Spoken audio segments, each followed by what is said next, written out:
And what better way to kick off the fourth hour of the show than with somebody that we really enjoy having on and we've become familiar with, a little too familiar with, because the Kings, for some odd reason, play the Nuggets, 3 times within the first 20 games, and they probably won't have Keegan Murray for at least the first 2 times this season. Ryan Blackburn joins us, and Ryan, I can't believe now you got to face the Nuggets without Keegan Murray. We know how Aaron Gordon just destroyed the Kings when they didn't have Keegan the last go-round. Ryan covers the Nuggets for Mile High Sports, also co-host of Locked On Nuggets. But, Ryan, you know that Russell Westbrook revenge game is coming at least one time. What's up, Ryan? How you doing?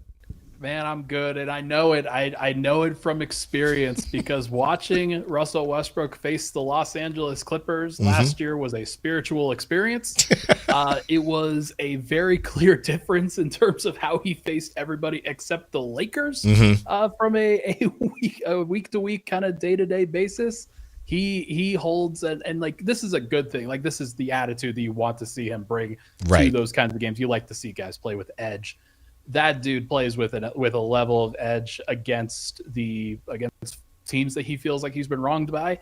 I don't know if he's going to feel like he's been wronged by Denver. We'll just have to see. But it was quite an awesome experience in that first round series with Russ playing out of his mind.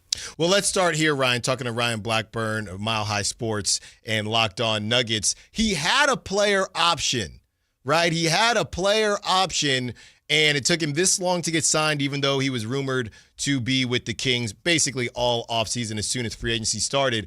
Why do you think he opted out of the player option with not a lot of other interests around the league? I think the experience with Denver, especially towards the end of the year, it was tumultuous, to say the least. It's not just a Russell Westbrook thing. This was a Michael Malone and Calvin Booth kind of thing, and those guys got fired right at the end of the year to sort of reshape what the Nuggets organization was going to be. And so I can understand from Russ's perspective, not necessarily sure if that's the right spot, not necessarily like they want to continue to develop their young guys. They want to continue, like, they're going to have very high expectations. There was not Russ's fault or anything like that, but there was some friction in the locker room throughout the regular season and into the playoffs in terms of just the overall like acceptance of what they needed to be and the accountability that they had to have. They didn't really have it last year. And I got to imagine he just wanted to have his options open. And I figured his market, given the way that he played, like, he averaged great numbers. Yeah. Figured the way that he played, you would expect a guy like that to command more than a minimum contract. And so I wonder if his representation thought the same thing. I wonder if he thought the same thing. Now, the Nuggets were not going to be able to give that to him because they had other financial constraints. But I can understand why he considered that as a possibility for himself. Talking to Ryan Blackburn of Locked On Nuggets and Mile High Sports. So, as far as that's concerned and how it went, specifically, though, that Ramona Shelburne article that came out, I think the Nuggets had just won the first round. What was your take on what went down? Then Aaron Gordon came out, kind of defended Russ. What was going on at that moment where Ramona felt like this needs to be reported on? And I guess what is the warning to what could happen in Sacramento based on Russ's temperament, if you will? Well, Russ is fiery. Russ is somebody who has done things his way unapologetically for 17 years in the league. He's about to go into year 18 and has been a superstar for the entire time, has earned the respect of everybody around the league as a result of it. He is also universally considered a great teammate. So this is not a concern about his ability to impact the locker room or anything like that. He is a relatively high maintenance guy. And when the Nuggets are struggling with various rotations and turnovers and defensive miscues and overall roles and things like that, I think there was a level of buy-in that was needed from everybody, including Russ, including the accountability that needed to happen across the board, not just with him, that the Nuggets needed to address. And so, yeah, that did happen. What Ramona Shelburne reported, it did happen. There was a a call it a disagreement between veterans in a very high leverage situation. It was that's how it goes, man. Like it's how NBA locker rooms are supposed to be. I don't think anybody really thought anything of it. It was something that ultimately they moved past and were able to be very successful. Like because it happened that what she reported on, Ramona did, it was in the first round. It was in the Right. first round after game 2 of the first round series. And then that article dropped in the second round, which I think is one of the reasons why it got so much pushback from people, the timing of everything. But it did happen and there was a lot of stress about it. And I can understand why everybody was mad at that point, and they're all moved on and hopefully they're happier.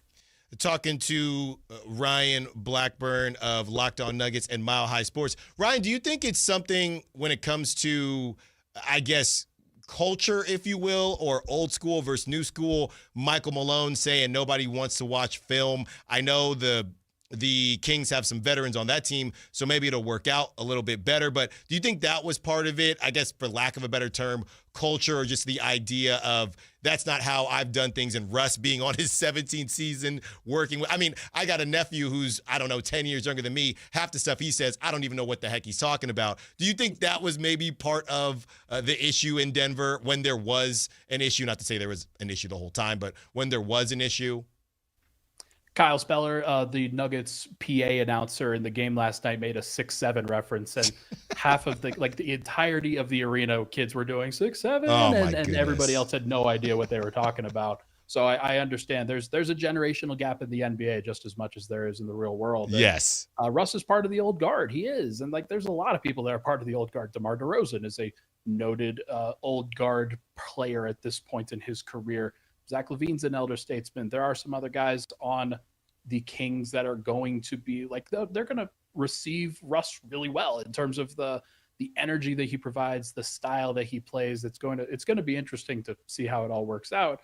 I do think that was probably less of it from a Nuggets perspective. I think there was a lot going on behind the scenes for Denver in terms of there's a reason why the defense wasn't that good. It's because the effort wasn't high enough, and it was because the attention to detail wasn't high enough. And that's where Michael Malone really has to pick and choose one or the other. Like, he's already played the effort button on multiple times. Yeah. Like, effort has not been good enough. And so that was the next thing that he went to was, hey, guys aren't watching enough film and staying appraised of what they're supposed to be doing, because those are the championship habits that a team is supposed to be building. Denver wasn't building that last year. Talking to Ryan Blackburn of Locked On Nuggets, also Mile High Sports. All right, Ryan, let's talk about the X's and O's. Russell Westbrook, he did help the Nuggets win some games as well as the other side of it, but let's keep it positive for now. How can Russell Westbrook help this Kings team be better and maybe scratch that 8 seed, whatever the case may be? How has Russell Westbrook maybe evolved his game? How did he help the Nuggets, and how do you think he can help the Kings? Strong facilitator. He's a guy who can assume a lot of ball handling responsibility for a team. He will set the table for Domantas Sabonis extremely well throughout the year. That's going to be a duo that you guys are going to love. Same way that Jokic and Russell Westbrook were able to be one of the prime duos in the NBA last year. I think Russell Westbrook and Domantas Sabonis will have a really good connection. Russ does a great job of changing his pace and sometimes going at 1,000,000 miles per hour and sometimes slowing it down and being a little bit more methodical. He's gotten a little bit better at that as his career has aged. I do think that he's an underrated defender. There are some times where he will make hazardous mistakes, but there are times where he will make game-changing and game-saving plays. Yeah. And just having another guy in the rotation that can do that is extremely valuable for a team. He will probably clash style-wise at various points with some of the ball handling that the Kings already have. They already brought in Dennis Schroeder, but Dennis Schroeder can play off ball. He can shoot. He doesn't need to play with the ball in his hands all the time. Russell Westbrook also, by the way, doesn't need to play with the ball in his hands all the time. He did break or he tore some ligaments in his shooting hand. Yeah. During the playoffs, and that was one of the reasons why the shooting fell off, especially towards that second round. So he has improved as a standstill catch and shoot guy. That is something that if he can get some open shots, the corners are his friend. He shot above 40% from the corners Right. in the regular season, I'm pretty sure. So they're like the spacing concerns are probably a little bit overrated. I will say if you play too many small guys, the defense overall will probably suffer, but Russ can make up for that with some athleticism and hustle. Yeah, would it be a stretch, Ryan? And you can say no, okay? I'm not trying to talk you into it, but would it be a stretch to say that Russ might be able to spend some time at the 3, either offensively or defensively? It would not be a stretch. It's something that he did a little bit more with the Clippers than he did with the Nuggets specifically. Denver had a real lack of ball handling depth on their team last year, and so he was always at the 1 or the 2. Mostly it was the 1 because Jamal Murray could easily slide over to the 2 guard. It's something that he did in college. But I to your point, like there's going to be a lot of smaller guards in Sacramento, including Dennis Schroeder and Zach LaVine. You would ideally want somebody like Russell Westbrook to be able to guard some of those tougher assignments. I don't think that's something that you're going to want to see happen every game.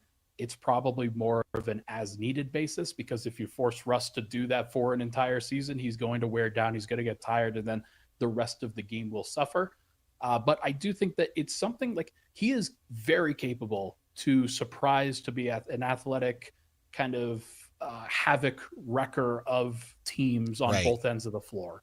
And the best laid plans for an opposing defense and opposing offense might be completely destroyed by Russell Westbrook just getting to his spot or getting under the skin of another player on the opposing end. So like there's plenty of opportunity for him to be successful. I hesitate to say it will definitely happen because there's so many rotation questions that you have to answer, of course. Yeah. But like no time like the present to get it going.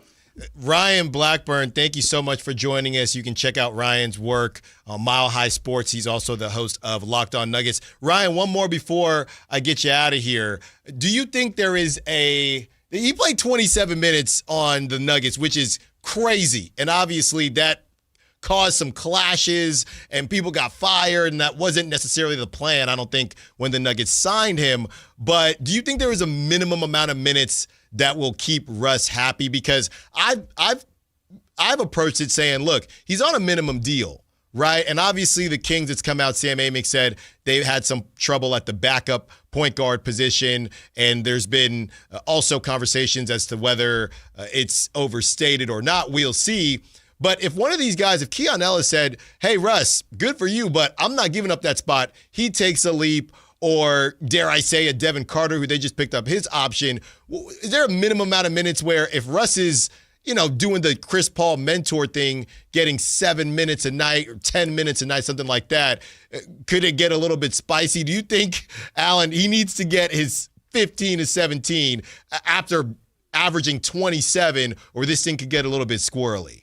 And I was going to say 20 was the threshold that you probably have to get over. That's going to be challenging for a team that's as loaded in the backcourt as the Kings are.